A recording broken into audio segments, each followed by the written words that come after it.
അല്ല അമ്മേന്റെ അവരോട് പറഞ്ഞു ഹായ് തനു തനു ബൈ.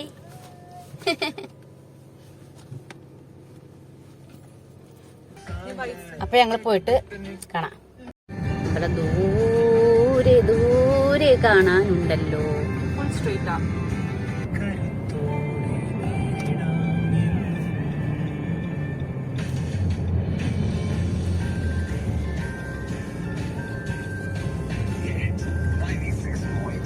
കാണുന്ന അമ്പലം, അതാണ് കാണുന്ന അമ്പലം. നല്ല രസമുണ്ടല്ലോ കാണാം.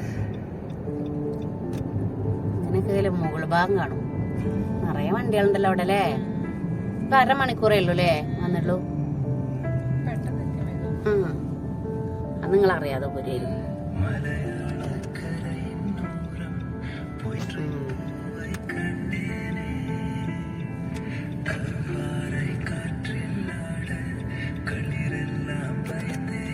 വണ്ടികളൊക്കെ അവിടെ.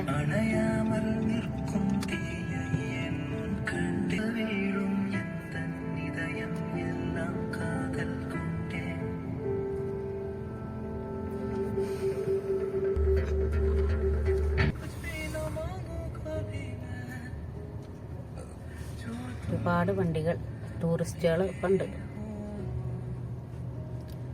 എല്ലാവരും അമ്പലം കാണാനുള്ള വരവ്.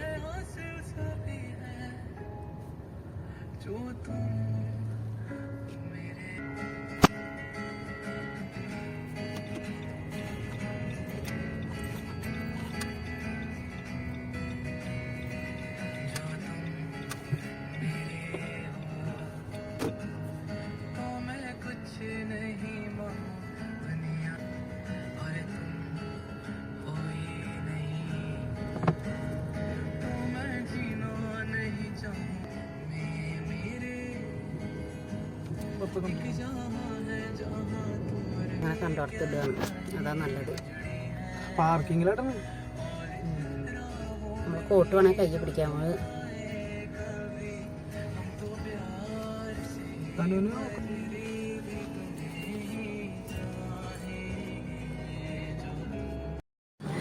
കോയമ്പത്തൂർ ഇഷയിൽ പോയി അങ്ങനെയല്ല ഇഷ്ടം പോലെ ആൾക്കാരെ കാണുമല്ലോ അവിടെ ചെന്നാ. അതല്ലേ അമ്പലത്തേക്ക് വരിക എന്നുള്ളതുണ്ട്. ഞങ്ങൾ അമ്പലത്തിലേക്ക് ഇതാ ഇറങ്ങി ഇങ്ങനെ പോരുകയാണ്. ഇതിന്റെ സൈഡൊക്കെ മരുഭൂമിയാണ് അല്ലേ. മരുഭൂമിന്റെ അടുത്ത് അങ്ങനെ ഒഴിഞ്ഞൊരു സ്ഥലത്ത് എയർപോർട്ടൊക്കെ ഉണ്ടാക്കുമ്പോൾ ഒഴിഞ്ഞൊരു സ്ഥലത്ത് അമ്പലം ഉണ്ടാക്കുന്നതാണ്. നല്ല ക്യൂ കാണാനുണ്ട് ഇവിടുന്ന് നോക്കുമ്പോൾ. അവിടെ എത്തുമ്പോഴറിയാം എന്തൊക്കെയാണ് കഥകൾ. ടോക്ക് ഉണ്ടല്ലേ. വെയിലാണെങ്കിൽ തണുപ്പ് അല്ലേ.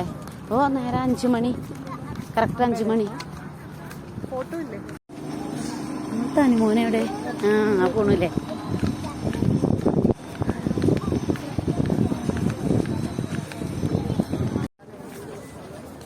ഞങ്ങൾ അമ്പലത്തിന്റെ ഒരു സൈഡിൽ ഇങ്ങനെ എത്തിയിട്ടുണ്ട്. ശ്രീമോള് പോയത് അമ്പലം ഇങ്ങനെ വെച്ചാലേ കാണുള്ളൂ. ഇതാ ആൾക്കാരോ അതിലേറെ ഉണ്ട്, കണ്ടില്ലേ. ഇവിടെ കണ്ണിൽ ഇഷ്ടംപോലെ ആൾക്കാരാണ് ഇവിടെ. വരി ഉണ്ടോ? അമ്പലത്തിൽ കയറാനുള്ള വരിയാണത്. ആൾക്കാരൊന്നും ഇല്ലാറുണ്ട്, ഇഷ്ടംപോലെ. നമ്മളെ മലയാളീസെല്ലാം ഇഷ്ടം പോലെ ഇവിടെ.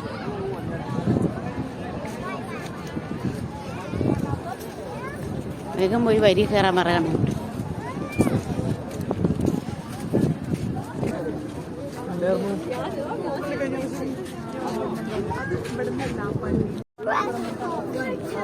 വലിയ ക്യൂ ആണ്.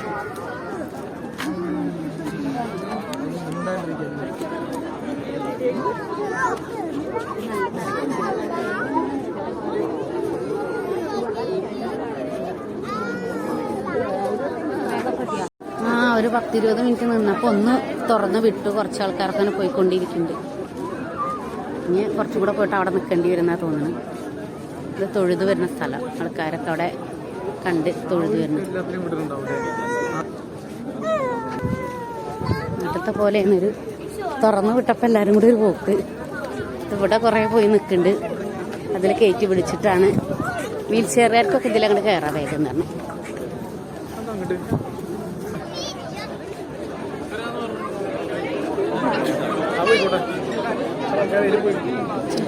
ഇവിടെ സ്റ്റോപ്പായി. ഇനിയുണ്ട് അങ്ങോട്ട് എത്താൻ.